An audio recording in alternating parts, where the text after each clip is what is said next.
উত্তর দিনাজপুর জেলার কারণদিঘি থানার অন্তর্গত লাহুতারা ১ গ্রাম পঞ্চায়েতের মেহেন্দিবাড়ি গ্রামে দিনের বেলায় ঘটে গেল এক চাঞ্চল্যকর চুরির ঘটনা। ঘটনাকে কেন্দ্র করে এলাকায় ব্যাপক চাঞ্চল্য ছড়িয়েছে। স্থানীয় সূত্রে জানা গেছে, বাড়ির মালিক সাধুচরণ সেই সময় মাঠে কাজে গিয়েছিলেন। বাড়ির দরজা বাইরে থেকে বন্ধ করে তিনি মাঠে যান। ঠিক সেই সুযোগে এক চোর বাড়িতে ঢুকে পড়ে এবং বাড়ি থেকে প্রায় ১.৫ ভরি সোনা, রূপার গয়না এবং প্রায় ৪০,০০০ টাকা নগদ নিয়ে পালানোর চেষ্টা করে। তবে পালানোর সময় এলাকাবাসীর নজরে পড়ে যায় ওই চোর। সমস্ত জিনিসপত্র নিয়ে সে পাশের ভুট্টার জমির দিকে দৌড়ে পালানোর চেষ্টা করছিল। তখনই গ্রামের মানুষ তাকে ধাওয়া করে ধরে ফেলে। এরপর গ্রামবাসীরা তাকে ধরে একটি ঘরের মধ্যে বন্দী করে রাখে এবং খবর দেওয়া হয় থানার পুলিশকে।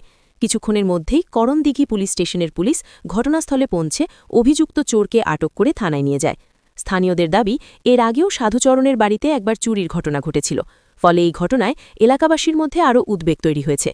পুলিশ বাড়ির মালিককে আশ্বাস দিয়েছে যে তদন্তের মাধ্যমে উদ্ধার হওয়ার সমস্ত জিনিসপত্র তাকে ফিরিয়ে দেওয়া হবে। আমার যে সামানগুলো ছিল লক ছিল, লক করেছিল। এই যে তখন আসে এগুলা দেখছি, আমার ছেলেটা বলছে তুই দুয়ারটা খুলেছো, খুলে নাই। তো দেখছি যে বাপরে নিয়ে গেল। এর আগে আরো আমাদের 20 ভরির রকম রূপাগুলা ছিল আর হালকা সোনা ছিল, এগুলা ছিল। আর একটা এই যে আমার ছিল হুলমালের পয়সা ছিল, ওটা আমার মূল্য, ওটাও নিয়ে গেল। এই যে আমার মন্ত্র খাতাপত্র, আমি তান্ত্রিকের মধ্যে আছি, খাতাপত্রগুলো আছে, এগুলো আছে, এগুলো আছে, সবগুলাই মানে উদুল পুদুল। আমি আসে দেখছি, ওকে বললাম, ওকে আমার ছেলেটা বুঝে মানে জিজ্ঞাসা করছে যে আমাদের বাড়িতে এরকম ঘটনা হলো, তো কি হলো? ও মাকাই বাড়ি চলে গেল দৌড়ে, ওখান থেকে ধরে নিয়ে আসলাম। অনেকগুলো লোকজন মারি খেলো। কয়জন ঢুকেছিল? ও একলাই ছিল। হ্যাঁ, তো ওর সঙ্গে আরো সঙ্গ ছিল, ঝোলা ছিল। ওকে বলছি যে তুমি কি বাড়ি কোনটা, বলে অমুক জায়গায়, কি করতে বলছো? তো বলছে যে আমি বলে চাঁদা করছি। চাঁদা করছে তো রসিদ কই? আমার যে কোনো ধর্মের তো একটা রসিদ হয়। বলে আমি বলে মাঙি খাচ্ছি। তা তোমার পয়সাগুলো লিখলাম তো 10 টাকা 20 টাকা তো দিবে, এগুলো প্রমাণ দেখান। ওগুলাও না।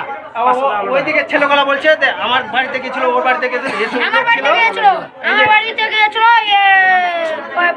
ব্যাগ ছিল, ব্যাগে চেক করছি তো পারোটি আছে, একটা চাল আছে, চালটি হেঁচড়ে দেখছি একটা বেলেট আছে।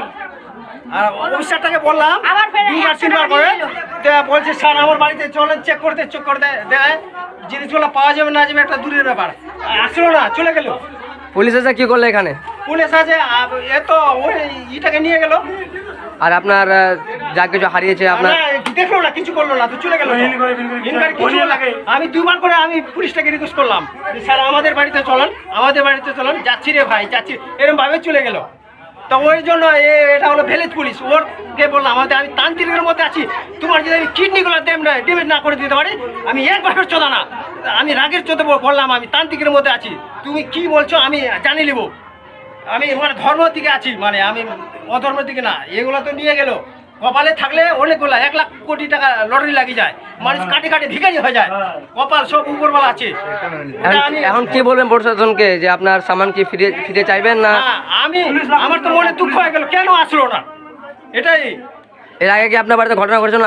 এর আগে তো ঘটনা ঘটেছিল, একটা মেয়ে ঢুকছিল, কালো পেট বালি, ও ভিক্ষা করে দুয়ার খুলে ঢুকে গেছে। ওই দুয়ারের টাবিগুলো অন্য জায়গায় ছিল, তখন পয়সা ছিল লেনি, সোনা চাঁদিগুলো ছিল সবগুলো লেনি। আমার বাড়ির লোকটা আসলো, ওই ঘরে ধরা পড়ে গেল। এটা ঘরে না, এটা বাইরে ধরা পড়লো। আপনার নাম? আমার নাম সাধুচরণ সিংহ। আপনার এখানকার অ্যাড্রেসটা বলবেন। এখানকার মানে অ্যাড্রেসটা? এটা মেহেন্দিবাড়ি সাবধান, করণদিঘি ব্লক, থানা উত্তর দিনাজপুর।